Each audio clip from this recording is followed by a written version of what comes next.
Bismillahirrahmanirrahim. Assalamualaikum warahmatullahi wabarakatuh.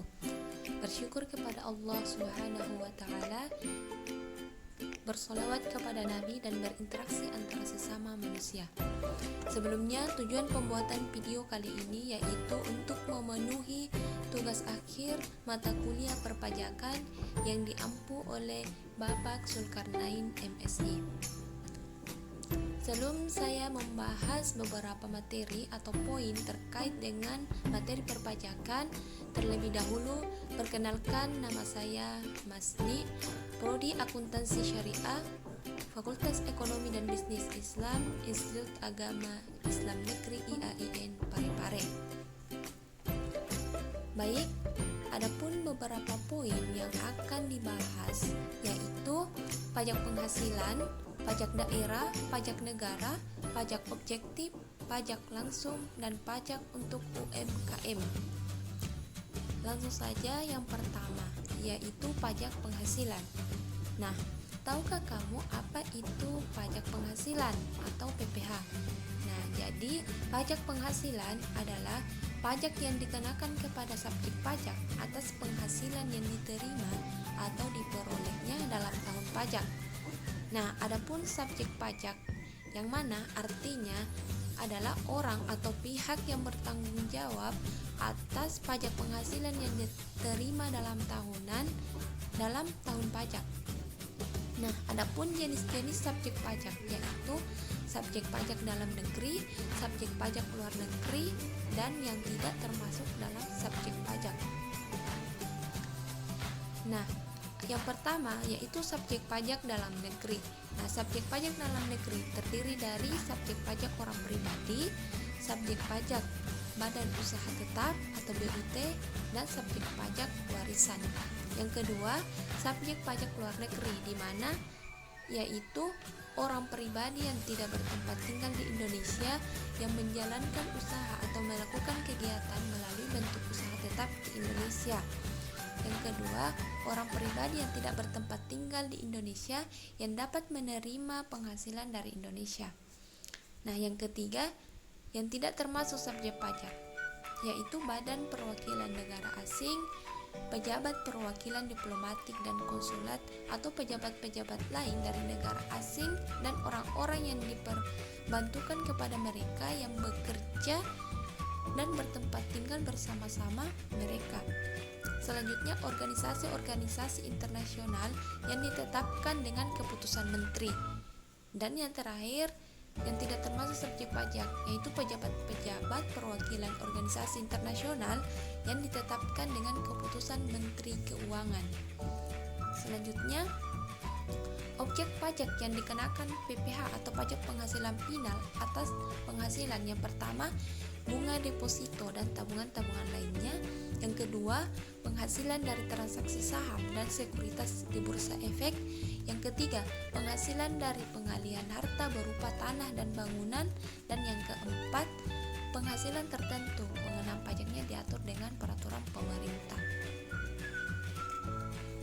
Nah, adapun yang tidak termasuk objek pajak yaitu yang pertama, bantuan atau sumbangan yang berupa harta hibahan atau pemberian dan warisan. Yang kedua, harta termasuk setoran tunai yang diterima oleh badan sebagai pengganti saham. Yang ketiga, pembayaran dari perusahaan asuransi. Yang keempat, dividen atau badan laba yang diterima PT sebagai wajib pajak dalam negeri, koperasi, BUMN, dan BUMD. Nah, yang kelima, iuran yang diterima dana pensiunan. Dan yang keenam, bunga obligasi. Dan yang terakhir, penghasilan yang diterima atau diperoleh perusahaan modal ventura. Nah, poin yang kedua yaitu pajak daerah. Nah, pajak daerah adalah kontribusi wajib kepada daerah yang terutang oleh orang pribadi atau badan yang bersifat memaksa berdasarkan undang-undang dengan tidak mendapatkan imbalan secara langsung dan digunakan untuk keperluan daerah bagi sebesar-besarnya kemakmuran rakyat. Nah, pengertian ini tertuang di dalam Undang-Undang Pajak Daerah dan Retribusi Daerah Nomor 28 Tahun 2008. Selanjutnya, adapun ciri-ciri pajak daerah, yaitu yang pertama, pajak daerah bisa berasal dari pajak asli daerah atau pajak pusat yang diserahkan ke daerah sebagai pajak daerah. Nah, contohnya di sini yaitu PBB atau pajak bangunan, pajak bumi dan bangunan. Nah, yang kedua, pajak daerah hanya dipungut di wilayah administrasi yang dikuasainya. Dan yang ketiga, pajak daerah digunakan untuk membiayai urusan atau pengeluaran untuk pembangunan dan pemerintahan daerah. Pajak daerah dipungut berdasarkan peraturan daerah atau perda dan undang-undang sehingga pajaknya dapat dipaksakan kepada subjek pajaknya. Nah, itulah ciri-ciri dari pajak daerah. Selanjutnya, jenis pajak daerah, ada pajak provinsi atau dan pajak kabupaten atau kota. Nah, pajak provinsi ini terdiri dari beberapa, yaitu pajak kendaraan bermotor atau pajak kendaraan di atas air. Yang kedua, pajak bea balik nama kendaraan bermotor. Yang ketiga, pajak bahan bakar kendaraan bermotor. Yang keempat, pajak pengambilan dan pemanfaatan air di bawah tanah. Dan yang kelima, pajak rokok. Nah, adapun pajak kabupaten atau kota di mana terdiri dari pajak hotel, pajak restoran, pajak hiburan, pajak reklame, pajak penerangan jalan, pajak parkir, pajak sarana walet, dan pajak bumi dan bangunan. Nah, selanjutnya, materi ketiga yaitu terkait dengan pajak negara. Nah, apa sih itu pajak negara?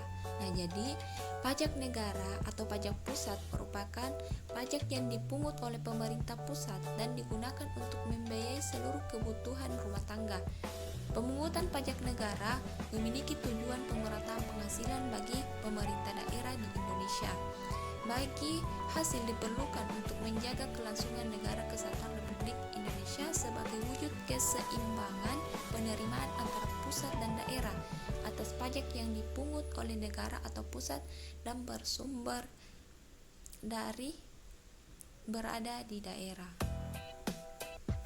Nah, adapun sumber pendapatan negara yaitu ada 3: pendapatan negara dari sektor pajak, pendapatan negara berupa hibah, dan pendapatan negara dari sektor non pajak.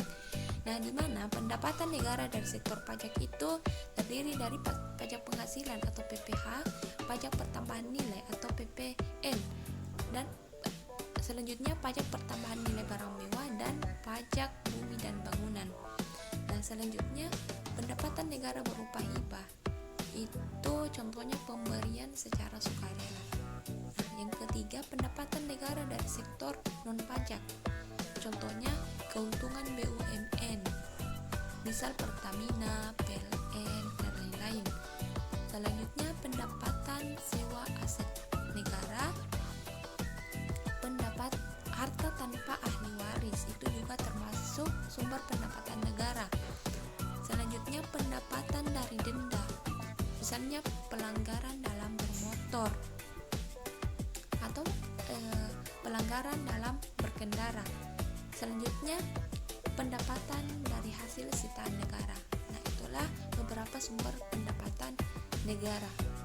Selanjutnya, adapun pendapatan negara dari sektor pajak, di mana terbagi lagi, yaitu ada yang namanya pajak perdagangan internasional. Nah, beberapa penghasilan di sini juga berasal dari pajak ekspor, di mana tujuannya menjaga ketersediaan barang dalam negeri.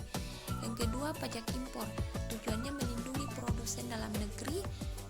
Yang ketiga, pajak transit, di mana pajak transit ini pengiriman barang dengan melalui perantara negara. Nah, yang keempat, bea atau pajak untuk barang yang melintasi batas negara. Dan yang terakhir adalah cukai, di mana pajak untuk barang yang dikontrol peredarannya, misalnya rokok, miras, dan lain-lain. Selanjutnya yaitu pajak objektif.